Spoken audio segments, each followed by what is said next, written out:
Hey everybody, this is Jeff again, and we're going to talk today about how to get an MLA citation from JSTOR, or how to put together an MLA citation from JSTOR, because it's not as easy as it is from EBSCO. So I've run a search here in JSTOR. Got a selection of articles. I'm going to open up this first article here, and this takes some doing, putting together citations from JSTOR. It's definitely not as easy as from EBSCO. So from JSTOR, we've got this citation open now. Click View Citation, okay, and we can copy and paste this. You just have to copy and paste down to there. You don't need all this stuff here. So I've got that highlighted. I'm going to copy that. Now, just like in EBSCO, I'm going to go into my Word document here. I've got it works cited because we're talking about MLA, and I'm going to paste this in. So there you go. Now you can see there's a lot of problems with this. So we're going to need to fix a lot of things. First, these authors are going to need to go before the title. So I'm going to take that, I'm going to cut that, and I'm going to paste that up here at the beginning. Okay. And to make matters worse here, I'll bring this title up to the top. These initials, the author's initials, have to come after the name, not before. Okay. So B is that initial there. I'm going to delete that, comma. K is this person's first initial, so I'm going to go to the end here and do K, period, comma, GM Loper. So we'll get rid of there and go. Then we do a comma before the and we're going to get rid of that and put J at the end here. So there's you kind of have to know what you're doing when you work with JSTOR doing these citations. Okay, we're going to hit delete so we can get the title up here, and MLA, the title of the article, has to be in quotation marks. And there's a period before the final quotation mark. Okay, now we've got the title set up. Here is the journal. That looks good. Just put a period at the end there. That should be in italics. And I'm going to take off the italics now to space there and bring the volume up. Now with the volume, we don't need vol there. We just do 39.4 for number 4. We don't need number. So that's how that is shown. We don't need May in there. Just put 2000. And after that final parenthesis, we do a colon, and we delete that comma, and then we delete that page thing there. We just put the page numbers there. And there we go. And then another thing, we have to show what database this came from. So we're going to do put this in italics. And there's JSTOR. We're going to put a period at the end there. Take italics off. Then we have to show this came from the web. And then the date. And today's date, let me check. And it has to go into this kind of a format. This is the 11th of July. So I'm going to put in that format. So there you go. That's how you do it. I know that's a lot of steps. Basically, you unfortunately you really have to know MLA format for this. So I would say get an MLA book or look at one of my cheat sheets online, and you're going to have to put it together. You can copy and paste and get most of the text, but you're going to have to add some, and you're certainly going to have to edit it.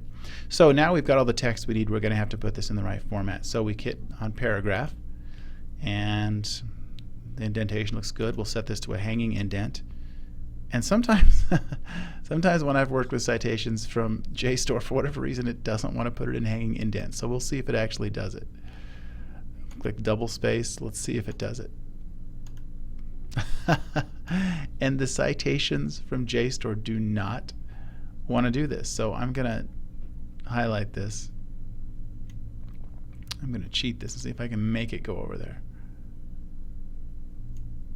How do I? I'm going to grab just that line. Okay, so did you see what I had to do there? For whatever reason, and this is something that may frustrate you, it certainly frustrates me. For whatever reason, when you set what you normally do, when you set something to a hanging indent, if for some reason something about how it's coded or something when it comes from JSTOR, it ignores that hanging indent. It's really interesting. So anyway, what I did, I highlighted just this line to force it into a hanging indent because it was ignoring all this. And then I went into paragraph and I forced it into half-inch margin there. So it's a little ridiculous. You have to do that, but that's the way that it goes. Let's try another one,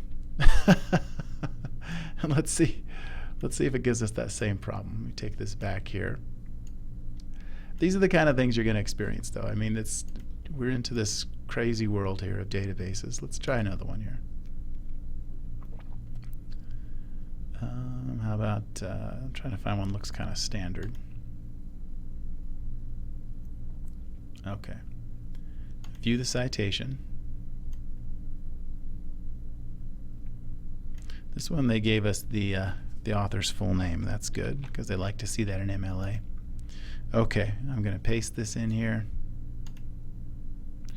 I'm going to get to work on this. I wonder what would happen if I clicked keep text only. Well, that's interesting, isn't it? Well, let's start doing our copying. So keeping text only, hopefully it took out any of their ingrained formatting. Maybe not. Okay, so this is the person's last name. We're going to put George back here, period. Going to get rid of that George at the front. I'm going to hit end here to go to the end. Okay. I'm going to bring up cytology of bacteria. And I think period's going to go there. Okay, we got that in quotation marks. Going to do a space. Botanical review. Botanical review should be in italics. So I'm going to grab part of that, or all of that, go up here to the italics button. And there should be a period at the end there. Whoops. It's hard for me to tell spacing in italics. There you go. Take the italics off, put a space there. Let's bring this up. We don't need vol in there. Just 15, whoops. 15.2. And let's see here. Then we don't need February. Ooh, boy, this article is going way back. That's one thing JSTOR specializes in, is being able to archive articles going way back. We got that. We're going to put the colon there, take out that. That's all we need for the page numbers. Put a period at the end there. We have to tell it where we got it. So I'm going to do Control I for italics. JSTOR, which is in all caps. Period. I'm going to take the italics off, and we're going to go web. Whoops, I didn't get my cap lock. Web, and the date, which is again 11 July 2011. Now, that was a drum roll. Let's see if we can put this in a hanging indent now. Let's see if it will obey. We've got double spaced, and we're going to do a hanging indent. Okay, this time it did it. So I think maybe the trick is when you paste it into your Word document, hit that little button that says keep text only to remove any of their formatting. So there's a couple of citations from JSTOR put into MLA format, and you can see it's not necessarily that easy. Of course, the last thing we'd have to do there is put these two in alphabetical order. We can do that. Highlight everything. Go up to the A to Z button, and it didn't. I think that it's not doing what I tell it to do today. Do you ever have one? Oh wait, because it's set by date. It's by text. Okay, I just have to double check things here. It was set by date. Okay, double check that. Whew. Okay, it did one thing I asked it. That's good. So there's a couple examples of how you would put citations from JSTOR into MLA format. And just be careful, because it's a rascally database, and it doesn't really give you too much formatting, and then it tries to resist your changes when you do it. So my hints would be when you paste it, remove any formatting that it has on it, and go from there. That's all for now. As always, contact me if you have any questions, and look online in the library website for the online cheat sheets for how to do MLA as well. That should help too. Okay, until next time, this is Jeff signing off.